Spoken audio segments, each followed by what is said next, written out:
Hello everyone, this is Helen H and welcome to my channel, Moss Cottage. I hope everyone is doing well today.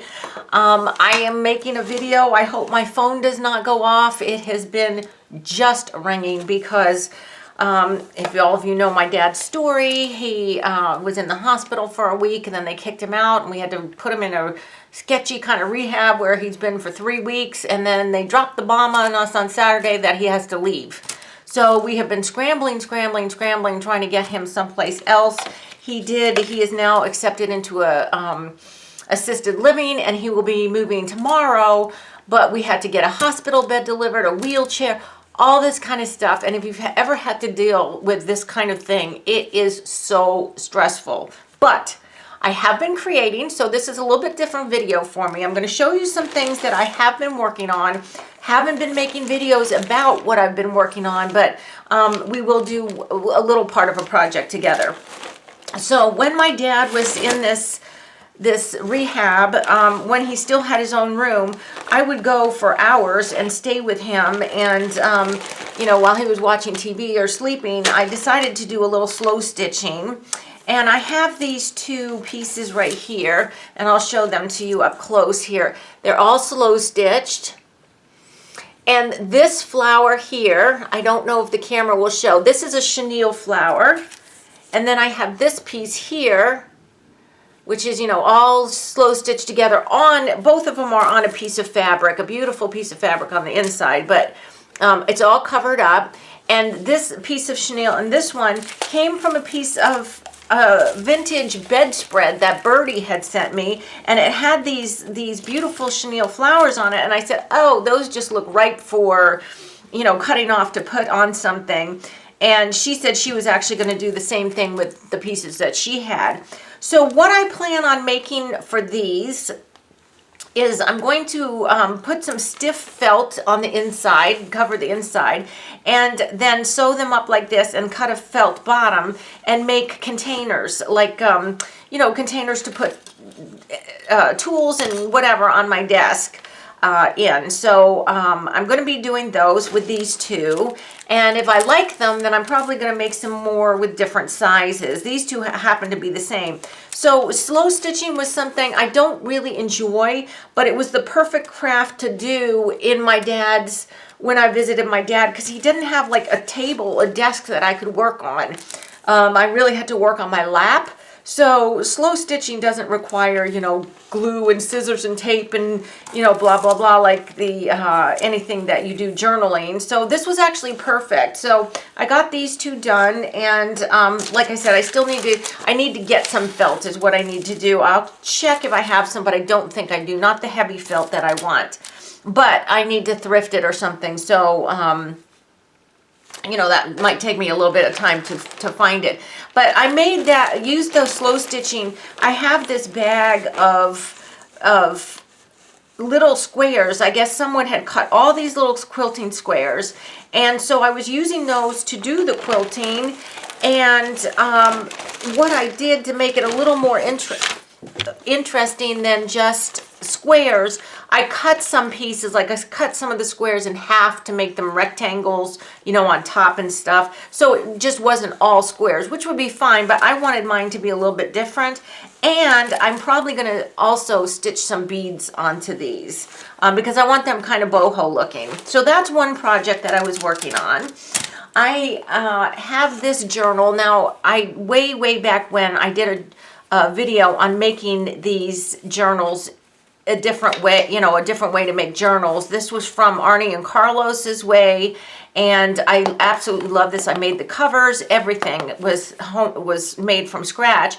But I made the fatal mistake of putting too many pages in. I put like 100 pages in. And of course, when it's filled, I did fill one, and I do have a flip through of it, but it's about this big. I mean, literally, it won't close because with 100 pages and you put stuff on, it gets way too big. So what I did on this one, I went through and tore out a lot of the pages. The ones that I didn't really care for that much, I tore them out or cut them out at a short, like right here, you can see, you know, at short intervals here. They are sewn together. The the signatures are actually sewn together with a sewing machine. So even cutting them short like that, there's not a risk of them just pulling through because it's actually sewn with a sewing machine. So there's a lot holding, even this one, there's a lot holding the other side of this paper, wherever it is, in. So anyway, so besides pulling out the pages, I did decide to start this one. And what I'm doing is just very quick little collages in this. You know, I have a lot of collage books. But this one I was going to particularly do just five elements to make a collage, because with my dad, this is about all the time I have. And now this I don't take with me. I work on this one at home, but you know, so I'm just making these quick little collages in here. So that is that. And then I've been working on that.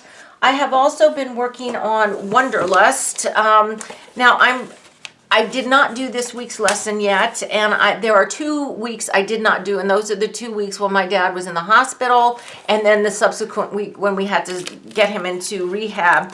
But I don't really want to flip through this one yet because I really don't have a lot done. I mean, we're only so many weeks into the year, and so with 2 weeks listening, I think this is the week 8 now, and so only 6 lessons have been done because the 2 I haven't done. Well, let's say 5 because I haven't done this week's yet. But I have been working on this also.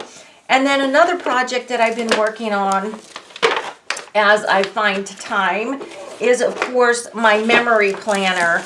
And this is the one I have a video on upcycling my planner, an old planner from last year, and making this into a memory book. But again, because this is every 2 weeks, I'm not ready to flip through this yet because I am keeping up with this every week, but we're not that far into the year that I can do a big flip through on this or a big show and tell. So that one's going to have to wait too, but I have been working on that. This one I am desperately trying to keep up with since it is a weekly thing. With the Wanderlust, my art journal from Wanderlust, if I don't keep up on that, it doesn't matter. I have these lessons for the rest of, you know, as long as as long as the computer exists, I still have them.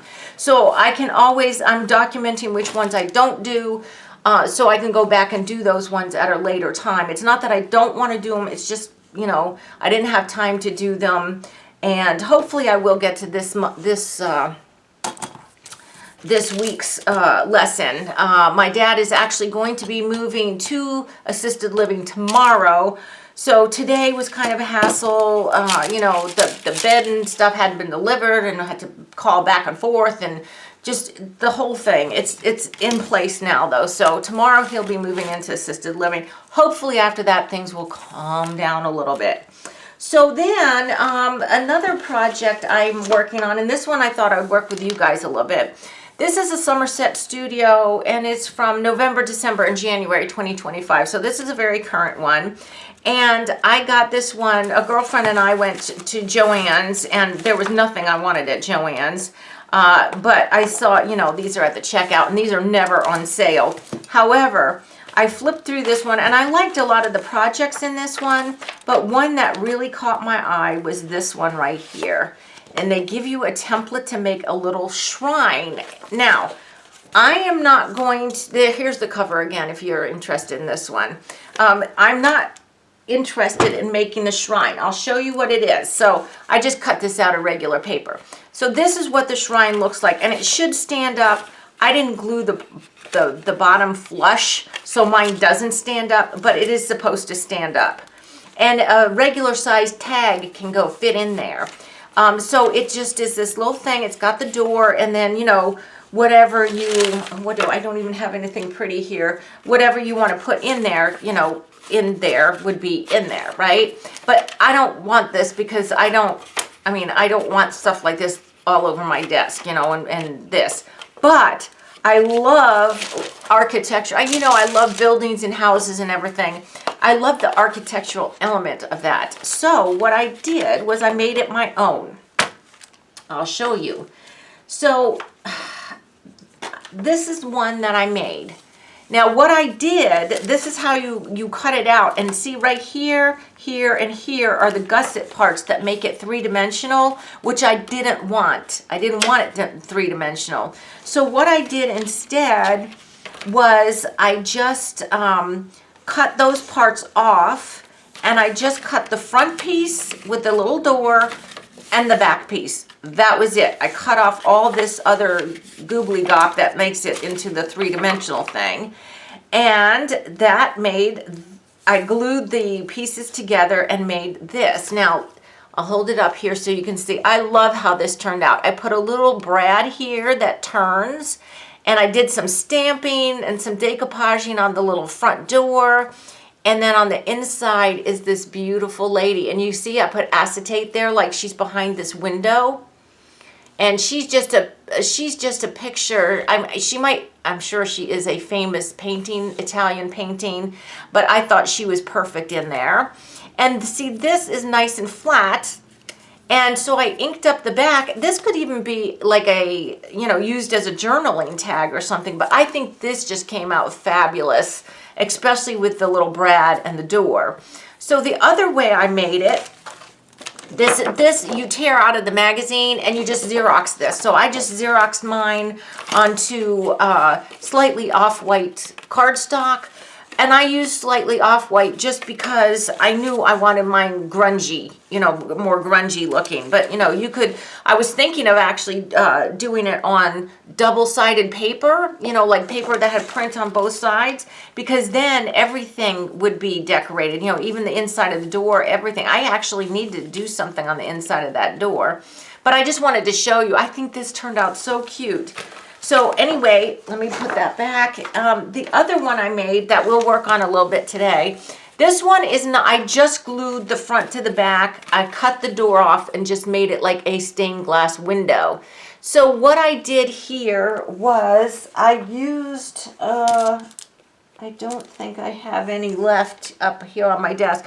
I used a piece of acetate that I had just blotched alcohol inks on all different colors, and that was a project that I worked on last fall with some girlfriends, and I just had all these sheets of paper and acetate with alcohol inks, and I thought, well, that kind of looks like stained glass. And I don't know if you can see in the picture, but behind it is an Italian, well, it's actually from Venice, a house like on the water in Italy, in Venice. So I thought that was really cute. And again, this one, I inked the back a little bit. You can see the sides here. I used both brown and black because I think that makes a super color. This one was the same. I did brown and black, not just black. And anyway, I thought this was really cute. So what I thought we'd do with this one real quick is I have some stamps here. Now these are, I believe, Ranger, and they're either Diana Reevely or Dina Wakley. I can't remember. It's the same stamp, the same people. I tore the tops off, so I don't even know. It's the same one who makes this one, this stamp here. And they make tons of stamps. And I can't remember who the designer is. I'm sorry about that. But this one here with the checks here, like the, what is that called? Harlequin check. That's what I used on this one, on the sides here. And I just loved how that turned out. But I think, I'm not sure. I'm looking at this one here. I'm real tempted to use that same one. No, let's go a little rogue. We'll use this one. It doesn't make any sense. It's just like alphabet.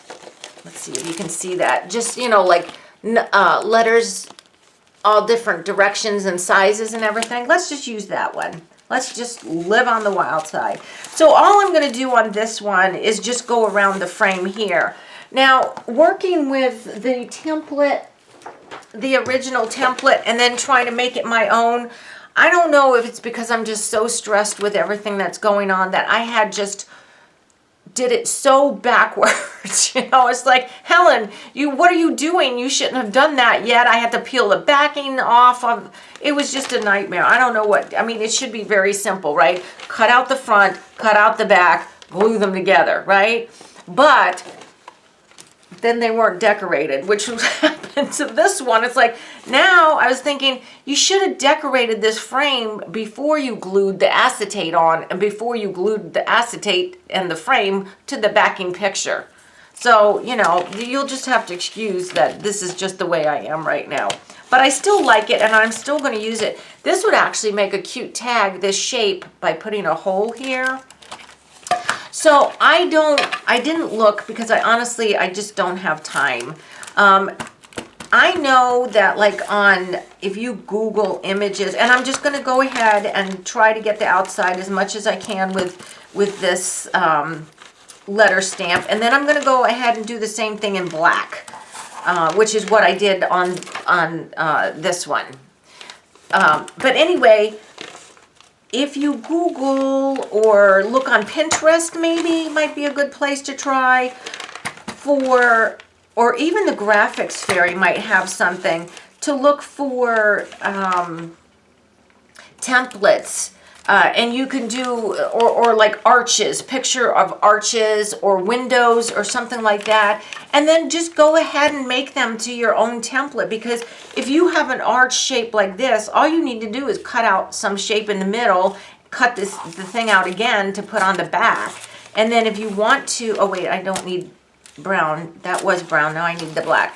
If you want to, then you can put the acetate in between, but you don't have to. You know, you could just simply put a picture on that backing piece and put the frame around the front, right? So, yeah, see, I love doing this brown with the black. I think that looks really cool. And I'm not sure which books I might use this one. This one, though, I might think on this one to use this collage book because I want to get this one filled up. And see, I have like in the middle here, I went totally into architectural things here. So this might go in the middle of this book, which I'm also working on, by the way. And I'm sorry I haven't been making videos, but like I said, I don't have like 2 brain cells left until this whole thing works itself out with my dad. And I'll tell you something, honestly, it's less my dad, it's not my dad causing me grief. It is the whole process of insurance and one facility talking to another and then having a third one who's delivering stuff to the facilities. And it's just, that is just what is so, you know, makes me so hyper. And the other thing is also my mom. She's I don't know if the stress has just made her lose her mind, because I almost feel like my dad should come home and my mom should go in the facility. She's absolutely driving me wild. But anyway, so yeah, so here's this one here. And see, just adding that little bit of stamping. And you know what? I think I might just go ahead and add a little bit of grunge around the edge. Now, because I did this one with the brightly colored alcohol ink front here to make it look like a stained glass. I could also have used bright colored inks, you know, for the pattern and for the edging that I'm doing now. Where's my other, there it is. So again, I'm doing brown and black on the outside. I don't know why that just looks so much more grungy to me to use the brown and the black. I think it's not as harsh as just using black, you know, when you just use black, and it's not as light as if you just use the brown. Because I tend to use, well, this one is a cocoa brown, but you know, we all love the vintage photo, right? So anyway, guys, so I thought this was really fun. And so just, you know, if you're interested in doing something architectural, or even if you just want to make it like a square window or something, then, you know, just Google window frame or something like that, and then cut it out and make it a template. And then, you know, cut it on some cardstock, and you can make some really cool. I really love these, and I am going to be making more of these. But like I said, something 3-dimensional like this to just sit on my desk and hold a tag, I'm not interested in that. As a matter of fact, what I'm going to do with this one is I'm just going to go ahead and save the front and back, and I'm just going to cut it apart so I just have the front and back and do another one. So that's that. And I just wanted to show you, like, this lady in here and this picture of Venice. I had found a book at the thrift shop, and it was just it was about Venice. It was all about Venice. So look for these books that are like, you know, that you can get at the thrift shop for $1. That is like something that most people aren't interested in. And look at these great architectural pictures. I mean, this one here is really cool. I don't know if you can see, it's steps. It's steps with a terracotta pot, this beautiful cross from a cathedral. There's lots of things in here, pictures of cathedral ceilings, you know, buildings like this. And these are great for making grungy fodder. So I took the whole book apart. That's from a calendar, actually, so is that. But I mean, even that picture of that bench, right, was super cool. So that is a source, you know, of fodder. Look for books from cities and stuff, like sightseeing books or whatever, that have these great pictures that you can pick up for nothing because nobody wants them, right? And give them a second life. Give the beautiful pictures a second life. So guys, that's all I have for you right now. I am actually working on another project, which hopefully will be the next video. But I just wanted to touch base with you and just let you know what's going on, that things, please pray that things are resolving themselves now, that my dad will thrive at the assisted living, and, you know, we'll get a little bit of peace for a little while anyway. But I have been doing a little bit here or there because this is what keeps me sane. I so had fun with these, working on these. It just took it took all my mind to figure out what I wanted to do and what I wanted behind the windows and everything, that you don't think about all the other problems and issues you have going on. So anyway, guys, I hope you liked this video. Please give me a thumbs up if you did. If you haven't subscribed to my channel, I ask that you do. And until the next video, I hope you're all truly blessed. Bye-bye.